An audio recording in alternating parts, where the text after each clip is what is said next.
Students, हम topic cover कर रहे हैं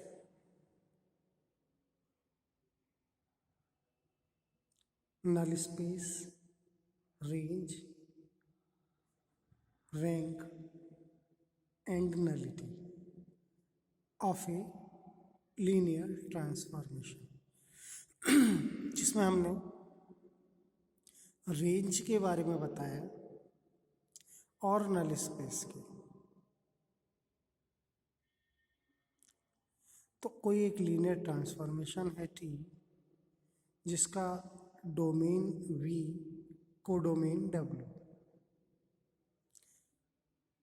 तो जो रेंज होता है वो कोडोमेन W के उन एलिमेंट का सेट होता है कि वो एलिमेंट T इमेज हों V के एलिमेंट से। तब हम कहते हैं कि W के वो एलिमेंट से बना हुआ सेट जो कि V के किन्हीं एलिमेंट्स का या कुछ एलिमेंट्स का इमेज होती है, उस सेट के लिए हम रेंज कहते हैं या range space of T। Null space के बारे में आपको बताया गया कि null space vector space V जो कि डोमेन सेट है उसके उन एलिमेंट का सेट होता है जिनकी इमेज, जिन एलिमेंट की इमेज 0 होती है। तो हम उन V के उन एलिमेंट के सेट को नल स्पेस कहते हैं, null space of linear transformation. उसके बारे में बताया हमने रैंक क्या होती है। किसी ट्रांसफॉर्मेशन की रैंक उस रेंज स्पेस के डायमेंशन होती है। और डायमेंशन क्या होती है कि उस वेक्टर स्पेस की बेसिस में जितने भी नंबर ऑफ एलिमेंट होते हैं उनको हम डायमेंशन कहते हैं। इसका मतलब ये हुआ कि रेंज स्पेस की बेसिस में जितने एलिमेंट्स हैं उन एलिमेंट की संख्या को या नंबर को हम रैंक कहते हैं। ठीक ऐसे ही नलिटी क्या होती है? नलिटी नल स्पेस की डायमेंशन होती है। नल स्पेस की जो डायमेंशन होती है वही नलिटी होती है। या हम दूसरे शब्दों में ये कहें कि नल स्पेस की बेसिस में जितने एलिमेंट्स होते हैं, the number of elements in basis of null space is called nullity.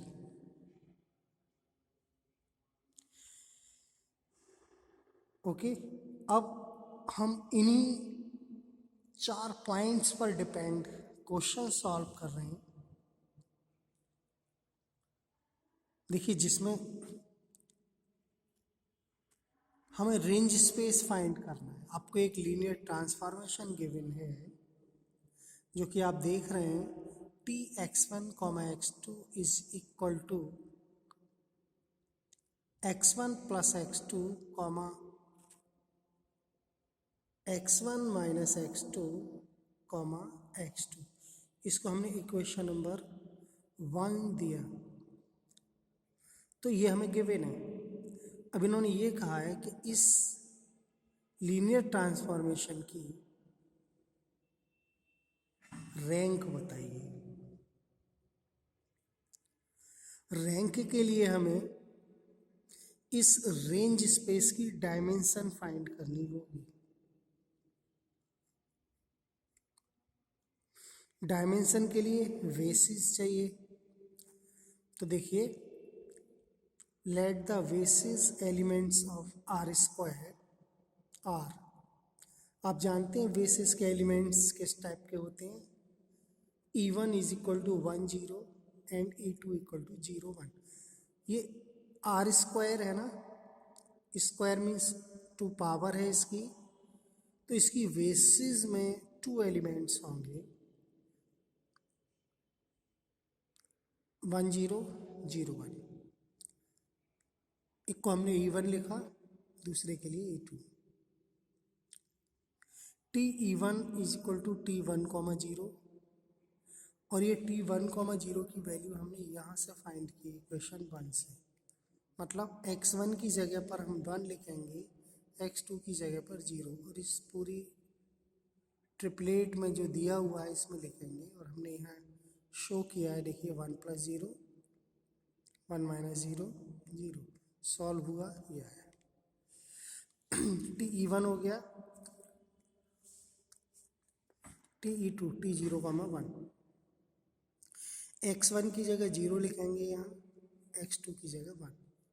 यहाँ लिखा हमने इसमें, और ये आया आपका 0 + 1 1 -1 1।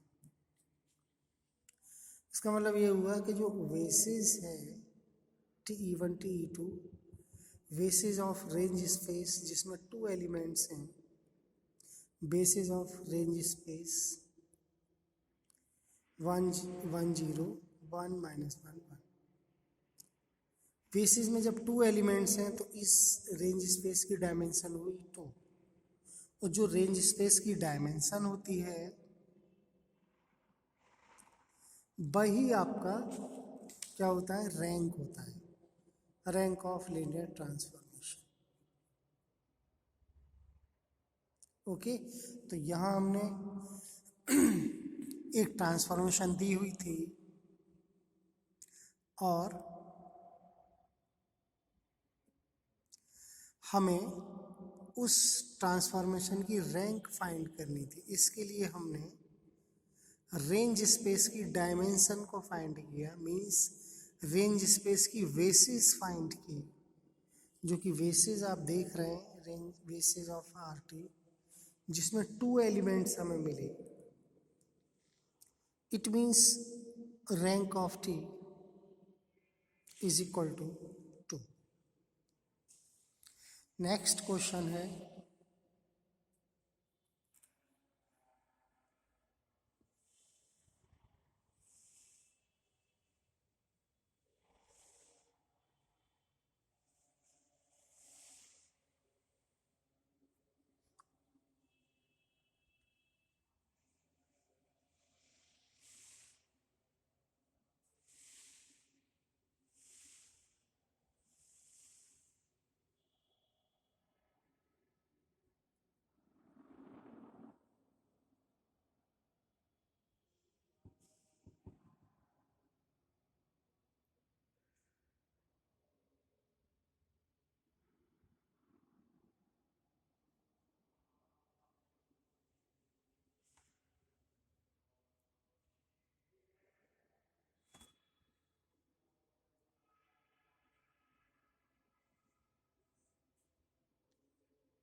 देखिए क्वेश्चन है,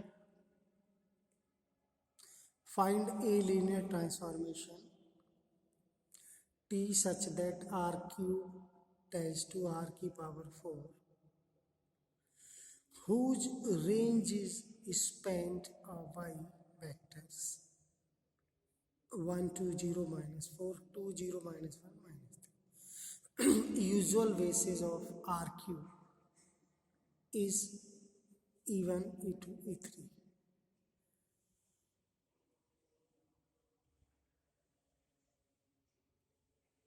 मतलब हमें यहाँ लीनियर ट्रांसफॉर्मेशन फाइंड करनी है जिसकी रेंज स्पेंड होती है इन 2 वेक्टर्स के द्वारा, और बेसिस यूजुअल बेसिस हमें दी हुई है R क्यूब।